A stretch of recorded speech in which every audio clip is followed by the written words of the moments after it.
In this video, I've put together a sort of a compilation. I've made a number of videos for my Instagram profile or my Instagram account, and I've obviously each video for Instagram can only be 1 minute long. So I've actually got 6 of them and put them together, all under the one theme of buying or selling a house. So if you're interested in buying or selling property, residential property, then in this video you're going to see 4 or 5 or actually 6 smaller videos, 1 minute videos dealing with 3 tips for buying a house, buying repossessed property, caveat emptor, the principle of caveat emptor when you're buying a second-hand house, the documents that you need to sell your house, some essential services that you need to check out when you're buying a house in the country, planning considerations when you're buying a house, and stamp duty, and which stamp duty do you pay. So each of the videos covering each topic is about 1 minute long. Hope you find it useful. If you do, give it a thumbs up down below. As I say, this is a compilation, a sort of a remix of videos that I've made for Instagram, and they're obviously only 1 minute. Okay, in this video I want to give you 3 tips if you're buying or thinking about buying a house or an apartment in Ireland. Number 1, ensure that you have adequate finances to cover all of the outlays that you're going to incur. So you're going to have, in addition to the purchase price of the house, you're going to have stamp duty, you're going to have property registration authority fees, you're going to have a fee for a valuer or surveyor, you're going to have a fee for a structural survey, you're going to have legal fees, you're going to have commissioner for oaths fees, and you may have miscellaneous fees as well. You may have to pay a proportion of, for example, LPT. So you need to go into your finances in detail and not just allow for the purchase price of the house. Number 2, make sure to get a structural survey carried out. It's vital, and this is not a valuation, it's a structural survey by a surveyor or engineer. And number 3, listen to your professionals, advisors, your solicitor, your surveyor, your architect. Don't ignore their advice because they've been through the mill and they know the story. If you're thinking about buying repossessed property or distressed property or property at an all-sops auction, there's one thing that you need to be very, very careful about, and that is that you do your due diligence and carry it out rigorously beforehand, because the type of contract that you're going to be faced with at an auction is going to be drafted very much in favour of the seller, the lender essentially, who has repossessed the property. And there's going to be all sorts of disclaimers and qualifications in that contract. So there's no point going to, for example, an all-sops auction and signing the contract and then discovering a problem with the property. You absolutely must do your due diligence first. And as I say, because the repossessed situation, the bank is going to have their solicitors instructed, the solicitors are going to draft a contract in such a way that will protect the bank, protect the seller. So do your research first. If you're buying a second-hand property, you better be sure you're aware of a phrase called caveat emptor.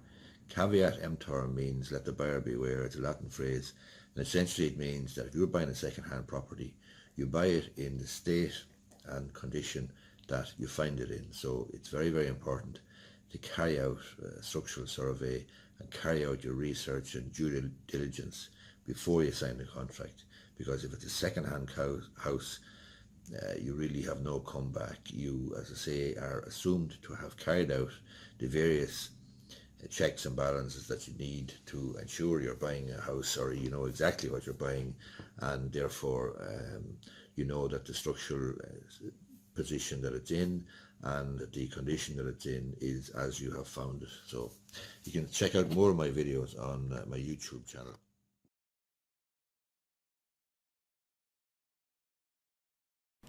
Question that comes up from time to time with anybody selling their house is, what documents do I need? So you need firstly your title documents. These are the documents proving your ownership of the house and the title from which the ownership emanates. Secondly, you're going to need planning documentation. Planning documentation for the original construction of the house will be with the title documents. However, if you've carried out any extensions or any conversions, dormer attic conversions, for example, or extensions over the years, you're going to need planning documentation in relation to that. So that would include a certificate of compliance with building regulation and planning permission. Thirdly, you're going to need a BER cert Fourthly, you're going to need proof of payment of LPT, local property tax, for all of the relevant years, including the current year. And finally, you're going to need proof of payment of NPPR tax, which was in existence from 2009 to 2013. The second service you need to be concerned about is the water. If you are buying a one-off property in the country, then you're probably going to have either a group water scheme or you'll have your own well. Now you'll see here, I have my own well. It's in that little pump house there at the back. So basically there's a well board, and we are responsible for maintaining the pump, pumping the water up, bringing it into the house, and so on and so forth. The critical thing here is that your well is again entirely contained within the boundaries of your property. The third thing you need to be concerned about when you're buying a property, particularly a one-off property in the country, is that it is served by a road that's taken in charge by the local authority. And if you look behind me here, there's a road running past the front of my property, and I know, and that's been long in charge of the local authority. If you're buying a house, one of the most important things that needs to be checked out is the planning situation.